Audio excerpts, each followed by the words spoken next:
Bonjour, bienvenue dans le dictionnaire juridique en vidéo d'ABC Juris.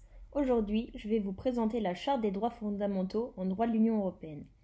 Vous trouverez dans la description de la vidéo une bibliographie de la matière et avant d'aborder cette nouvelle notion, je vous invite à vous abonner à la chaîne en cliquant sur le lien qui s'affiche sous la vidéo. N'hésitez pas à laisser des commentaires pour nous proposer de nouveaux sujets, nous vous répondrons dans une prochaine vidéo.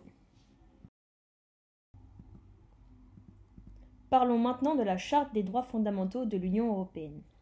Réunis au sein du Conseil européen de Cologne les 3 et 4 juin 1999, les chefs d'État et de gouvernement annoncent leur intention d'établir une charte des droits fondamentaux afin d'ancrer leur importance exceptionnelle et leur portée de manière visible pour les citoyens de l'Union.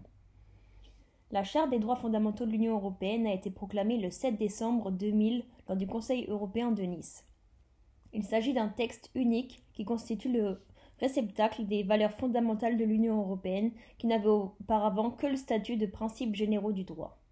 Quant à son contenu, elle se compose de 54 articles consacrant les droits fondamentaux des personnes au sein de l'Union européenne.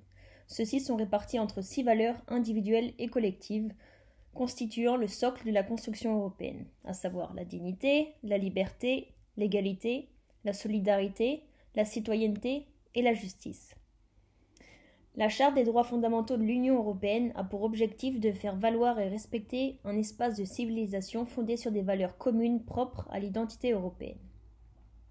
Et enfin, quant à sa valeur juridique, depuis le traité de Lisbonne du 13 décembre 2007, l'article 6, paragraphe 1er du traité sur l'Union européenne consacre que, je cite, « L'Union reconnaît les droits, les libertés et les principes énoncés dans la Charte des droits fondamentaux de l'Union européenne du 7 décembre 2000, telle qu'adoptée le 12 décembre 2007 à Strasbourg, laquelle a la même valeur juridique que les traités. » Fin de la citation.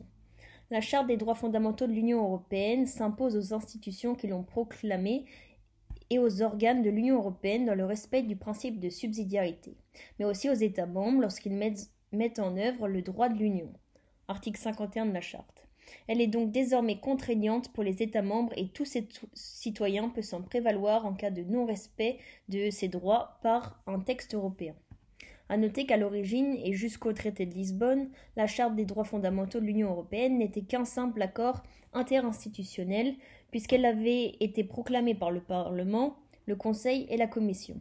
Sa valeur juridique était donc inférieure à celle des traités constitutifs et était dépourvue de portée contraignante. Elle ne pouvait donc produire d'effets contraignants qu'à l'égard des institutions qui l'avaient proclamée et qui s'étaient engagées à la respecter. La Cour de justice de l'Union européenne se fondait alors sur la Charte en reconnaissant à ces règles la valeur de principes généraux du droit.